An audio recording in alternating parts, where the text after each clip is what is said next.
I know what I'm going to say can seem controversial, but this is part 2 of my truth bomb. And that is that I forgot to mention, I realized it afterwards, even science, by definition, doesn't know what's going on. It will have times of clarity when it seems under certain conditions, with a certain population or subject, when certain people test something under usually a lot of variables still, if it's a human population, for example, they can only generalize. Even then, statistics can completely give you a different result depending on which has been used, which statistical test. It is massive. Interpretation. And you know, if you look at science, it is actually meant to be about exploring possibilities, about giving us options, not about locking us in. So even there, you know that some people will thrive on a medicine or on a nutrition or on a special technique, and other people don't. It doesn't work. That's, for example, why a lot of research isn't done on women, because women have these hormonal fluctuations, especially menopausal women or teenagers, and it is impossible to control for and to understand, or to you know, like I said, to set up so that you can get a specific outcome. So keep that in mind, because unless you're a scientist, you don't think this way, and unless you are maybe hugely indoctrinated, you may not question that.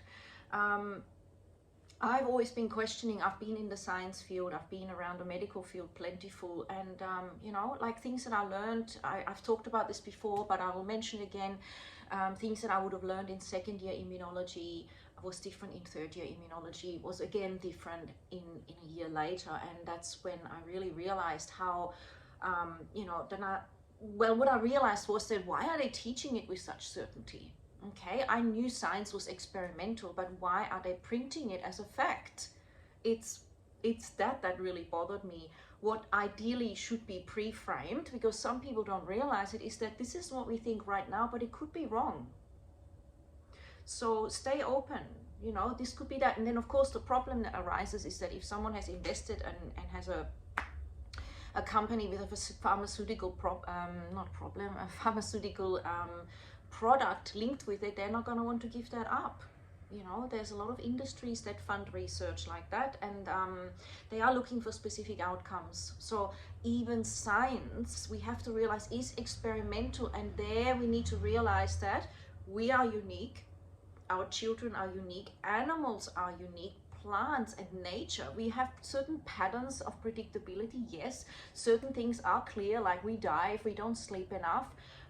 You know, we will have mental issues for sure, but some people cope with more, some people cope with less sleep, some people, you know, their brains are different and the way they process are different, their nutrition is different, which means they need less sleep because they're not taxing their body as much, or their life is more meditative, they need less sleep because they haven't created so much to detox and process. But ultimately everyone does need sleep. Everyone eventually needs to breathe, even though there's people that can hold their breath for 30 minutes, 15 minutes, and crazy things you can't even imagine. It is all possible, and keeping that in mind again is nobody knows the ultimate truth. Where do we go? Where do we come? We might have had a near-death experience and realized time stood still or went in slow motion and there was a source and light. But there are many theories around that, and in the end, really, it's great to just find your truth and what feels good, and to allow yourself to let go of that as well, and discover a new way of thinking, not to get stuck. Like you are now, you know, you have gone to uni and you have approached a scientific thing or philosophical approach, and then getting really hardwired and having your identity stuck in it. This is when things become difficult, because then we try to convince others of that so that our identity is reinforced. And we are perpetuating a limited belief that is not being explored further into the fact that there's infinite potential and so much we don't know. In fact, obviously we don't know what we don't know, but it is clear that the more we realize we don't know, the more we are open to recognizing how little we know, and how humble we can be, and how in awe we can be, and also how we can tap into the pulse of presence, and then appreciating the complexity that life is, and how it works together as not just an ecosystem but a oneness. And that is a totally different knowing, because science, remember, dissects things into small pieces. It's, again, like I've talked about this a lot, but it's always worth repeating. The apple has got different qualities for you than just taking the vitamin C or just having a glass of water to try to get some of the same effects. We work synergistically. We need the fiber. We need what's in that skin and what's inside, and the experience of cleaning our teeth and crunching and building our jaw and our teeth and getting that food in as a combination with minerals. That is never going to be the same as science taking it out, realizing vitamin C is important, and therefore making a capsule. Now, I'm into supplements. I believe that if we can't get our food nutrition sorted through actual organic or biodynamic food, it's really good to supplement certain things. But at the same time, the more whole it can be, the better, because it has already been prepared and designed beautifully, and we barely understand it. We're only just learning how everything works together, and how if there's a problem here, something else will compensate. The yogis have understood that. If we learn how to go inwards and do more breath holding, we start to breathe in through the skin more.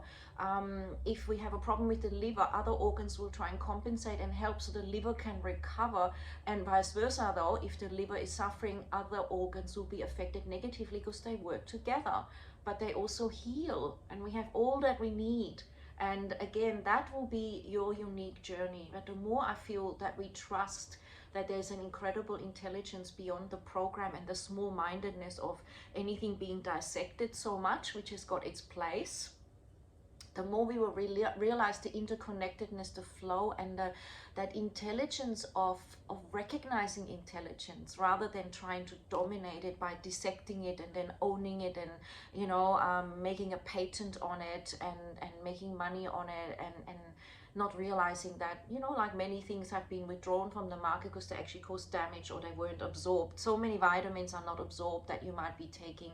So much food that you're eating is causing more problems than harm if you're rushing it, or if you are, over processing it, or depending on if you have the other nutritions that go with it. Some things are fat soluble, some things are water soluble. So it's about that holistic approach, intuitively realizing you need to more and more trust what feels good. You'll notice if the strawberry is really what you want today, or if it's the spinach, and if you want it cooked or if you want it raw. And this will be part of you to realize the less you trust in terms of just blindly anything that's making any claims.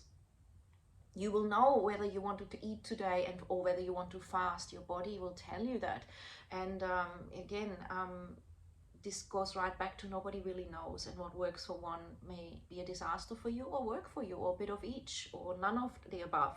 So this I had to mention, because someone could say, yeah, what about science? What about facts? Look, even quantum physicists argue about things. I've watched a lot of discussions on the latest of quantum science, and some things seem to be so, but again, if there's another rule or law that gets implemented, it will change again. Like, look up the invention of the zero, and without the zero, how nothing works, and look up how we perceive things and how we see only a certain spectrum of light, and the rest is all there, but we don't perceive it. Look at how we don't hear half of the spectrum that some animals perceive, and that's just what we know that we're not perceiving. What about the things we haven't even been able to measure that we are not able to perceive, which are part of our life and affect us? It is so huge, and it is so important to not claim facts, and to stay open, and to explore what is right and what feels good. And that is actually part of the playfulness of life. It's like a child that goes to a playground. It doesn't go, this is sand and this is wood, and over there is some sort of a short tree and it's this name and that. It goes and climbs, it goes and meets people. The child is free. It notices the temperature and the grit of the sand and the smell in the air and the new friend, and it's so in the free flow of perception and expansion with the aura, with your heart, with the mind, that the experience experience is so rich, and I feel many of us are craving that back because we've lost the connection to the inner child, because either someone said, don't be childish, it's time to grow up, you need to do this because I know that's that, and the education system will teach you this, and then you need to slot in, and we lose that playfulness and perception ability because we're so forced and stressed into compartmentalizing, knowing what's true and what isn't, and then creating an identity and sticking to that as an identity and as our credentials of your PhD and your doctor or your yoga certificate or your whatever it is, degrees or apprenticeships or you see what I'm saying? It's contracting, it's limiting, it's driving an ego. Unless you're enjoying it and playful, it's not serving your spirit, your heart, your inner child. And that is again where we come to when we feel other people know. Is this alivening your spirit when someone shares something? Is this making you feel alive and oh my God, I love this, and yes, I'm getting it, and I'm willing to drop my old beliefs because I feel this resonance? So then run with it. But again, trust yourself. Nobody really knows. No one's ever been able to say this is it. And that's part of this reality. Yet we are looking for that because we've turned away from ourselves. So turn back in. This is the whole thing around yoga, science, knowledge, everything that I've ever explored and I've searched and looked and questioned. It's always about going back within. I have meditated and found the whole cosmos in me. Absolute stillness, no questions, the joy, the creativity, the infinite, the bliss that is barely, containable. There is something indescribable. You cannot find that when you go, oh, they said this is blue and this is red. When you're colorblind, which is not a blindness, it's a different perception. You will always be confused. You can't find it if someone tells you when you go inside and meditate, you should be seeing a yellow light, but you're seeing purple because you're seeing that color.